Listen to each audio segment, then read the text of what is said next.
एक बहुत ही खास मुद्दे पे आज हम बात करने वाले हैं।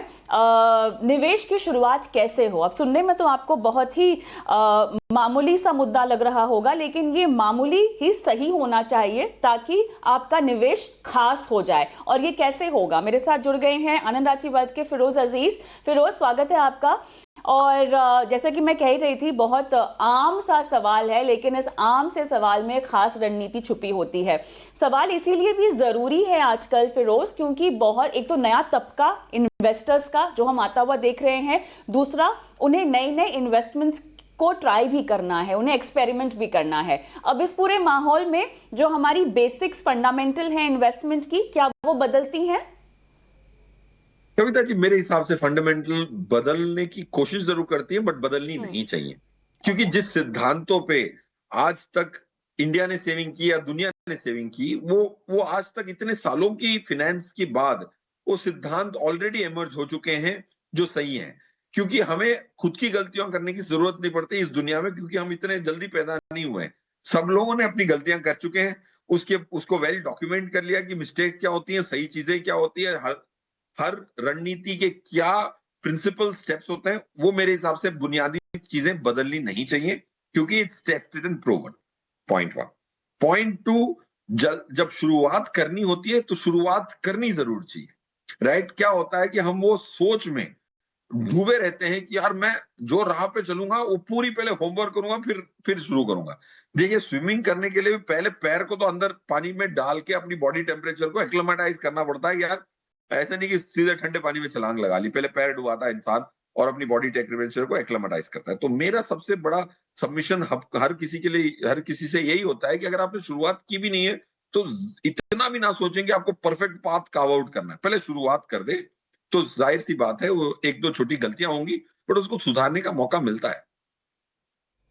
चलिए, सुधारने का मौका मिलता है, लेकिन अब जब कोई शुरुआत भी करना चाहता हो, और मैं नई तरह के इन्वेस्टर्स की बात कर रही हूँ, क्योंकि अगर उन्हें अपने इन्वेस्टमेंट्स की शुरुआत करनी हो तो किन किन विकल्पों से परहेज किया जाए, किन किन विकल्पों से शुरू किया जाए। क्योंकि जो पहली बार इन्वेस्ट कर रहे हैं वो कम उम्र के भी हो सकते हैं, शायद कॉलेज से पास आउट होके पहली जॉब कर रहे हैं, पहली सैलरी से शुरुआत करना चाहते हैं, या हो सकता है कि पॉकेट मनी से शुरू कर चुके हों, या हो सकता है कि अपनी जिंदगी की सारी जितनी भी गोल्स हैं, जैसे बच्चों की पढ़ाई लिखाई हो गई, घर का लोन हो गया, उसको पूरा करने के बाद फिर अपने इन्वेस्टमेंट्स के बारे में सोच रहे हैं। तो उम्र मेरे ख्याल से 45-50 अगर पकड़कर चलो, अलग अलग एज के अलग अलग इन्वेस्टर्स हैं। अब इनको शुरुआत अगर करनी हो तो किन से बचें, किन की शुरुआत, क्या कहां से शुरू करें?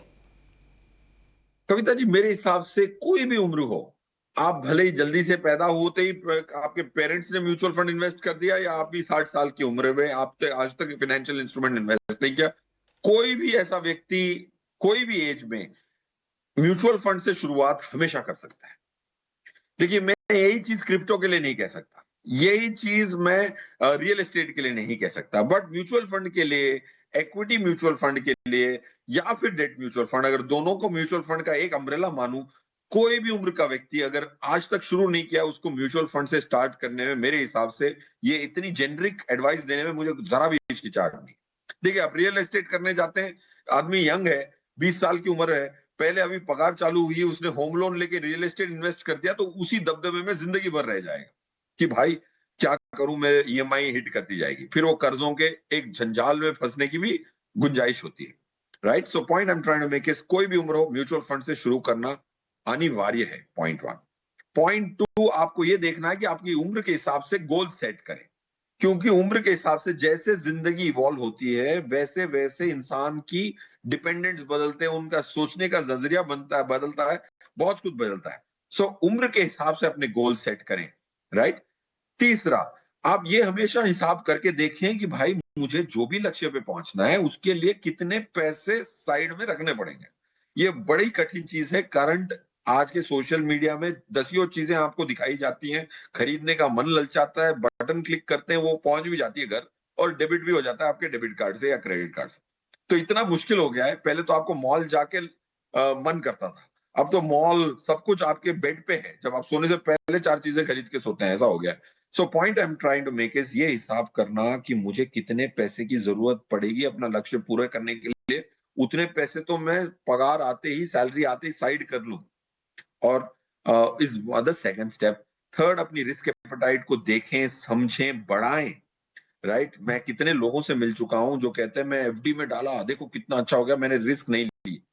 मैंने कहा साहब, आपने जो इस 30 लाख रुपए एफडी में छोड़ रखे हैं 20 साल से, वो 30 के आज भी 1 करोड़ पे पहुंचे हैं। 30 लाख म्यूचुअल फंड में डाल देते तो 1 करोड़ पे नहीं, 8 करोड़ पे होते। 7 करोड़ का नुकसान कर चुके हैं आप। इसको रिस्क नहीं कहते तो किसको कहते हैं? 8 करोड़ पे पहुंचने वाला व्यक्ति बड़ा संतुष्ट बैठा है कि मैंने रिस्क नहीं लिया। बट जिसने रिस्क लिया वो 8 करोड़ पे है ना। अभी उसके पास 7 करोड़ ज्यादा है। अब मार्केट आधी भी हो जाए तो वो 3.5 करोड़ पे पहुंचेगा, 4 करोड़ पे पहुंचेगा, तेरे से कई गुना ज्यादा है। सो रिस्क को कैलिब्रेट करें, अपनी रिस्क को बढ़ाएं और सेंसिबल रिस्क लें। ये 3-4 चीजें मैं सलाह के तौर पे कहना चाहूंगा बिगनर्स को। ऑलराइट, देखिए, बिगिनर्स को मेरे ख्याल से जितनी समझाइश दें, जब तक वो प्रैक्टिकली उस पर नहीं, उस रास्ते पे नहीं चलेंगे, तब तक वो कुछ सीख तो बहुत कुछ पाएंगे, बट वो इम्प्लीमेंटेशन जब एक बार होता है तो मेरे ख्याल से वो एक अलग तरह की सीख होती है। जैसे कि अमूमन एक्सपर्ट्स को हमने बोलते हुए सुना है कि खुद डालिए पैसे, निवेश कीजिए, कुछ अगर हाथ जलेंगे तो वो सही सीख होती है। बहरहाल, हम और आप जैसे लोग जब तक हैं तब तक लोगों को हाथ जलाने की जरूरत नहीं है, कम से कम उतना तो मैं बोल सकती हूँ। हैविंग सेड दैट, आप बहुत ट्रैवल करते हैं, आप FII से मिलते हैं, आप जेनजी से मिलते हैं, कुछ सीख जो आपको उनसे मिली है, because since we are talking about beginners, कुछ चीज जो आपको सुन के लगी हो कि काश मैंने अपने निवेश के शुरुआत में ये अमल में कर दी होती या इम्प्लीमेंट कर दी होती, कुछ ऐसा सीखा है आपने? बिल्कुल सीखा है कविता जी। देखिए, उनकी जो एक चीज तो सीखी है कि उनकी जो डेटा के आधार पे अपने ओपिनियन बदलना, वो बहुत अच्छी चीज है ये जेनजी में। देखिए, अब मेरे पापा के generation, to magnify the example, वो अगर निर्णय कर लेते कि मेरे को सिर्फ रियल एस्टेट से प्रेम है, वो किसी हालात पे अपने ओपिनियन को नहीं बदलते। मैं एक जेनजी से मिला, वो कहता था कि भाई मैं करूंगा स्टॉक ट्रेडिंग। मैंने उनको एक आंकड़े दिखाए, उन्होंने कहा हाँ यार, ये तो आंकड़े सही दिखा रहे हैं हम, मैं तो सिर्फ म्यूचुअल फंड में घुसूंगा। सो इतनी जल्दी एक डेटा को एक्सेप्ट करना और उसके एक्सेप्ट करके उससे सीख लेके अपने ओपिनियन को बदलना, ये जो एजिलिटी कहते हैं, निम्बल फुटेडनेस, ये प्रीवियस जनरेशन में और मिलेनियल्स में और बूमर्स में नहीं थी। जेन जी प्रैक्टिकल है, डेटा बैक्ड है और अपने ईगो में अपने ओपिनियन को मिक्स नहीं करता है। So I think that's one thing which I would love to learn. बिन पहनने के लोटे की तरह होते हैं, तो जो डेटा दिखा वही सही।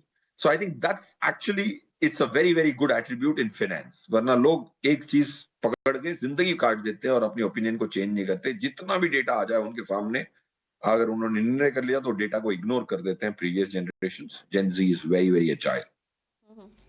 ऑलराइट, चलिए, मेरे ख्याल से जितनी बात की जाए इस मुद्दे पे उतना कम है, लेकिन आपने समय दिया और इतने विस्तार से अपनी राय रखी। हमेशा की तरह मार्गदर्शन देने के लिए आप तट पर रहते हैं दर्शकों को। बहुत बहुत धन्यवाद फिरोज आपका।